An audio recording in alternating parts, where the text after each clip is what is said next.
ভুল করেছিলাম।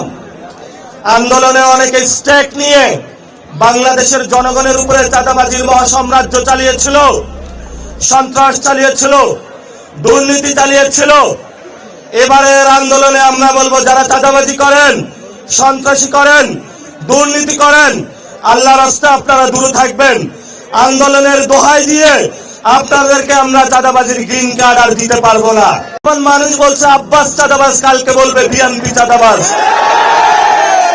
আমাদেরকে কথা বললে কথা বলেন নাকি তাদের চুলকানি শুরু হয়ে যায়। চুপ্পুর যে ভাষণ সংসদে বাজানোর প্রচেষ্টা করছেন, আওয়ামী লীগের অফিস খোলার চেষ্টা করছেন, এই সকল পায়তারা যদি চালনা আপনারা রাখেন, তাহলে আপনাদের বিরুদ্ধে আমাদের যুদ্ধ অবতীর্ণ হতে হবে ইনশাআল্লাহ। নতুন ভাবে শুরু হয়েছে, অনেকগুলা মন্ত্রী হয়েছে, চাঁদাবাজির নতুন সংজ্ঞায়ন করেছে সমঝোতা। তারা আওয়ামী লীগের সাথে সমঝোতা করে, চাঁদাবাজির সাথেও সমঝোতা করে, সন্ত্রাসের সাথেও সমঝোতা করে।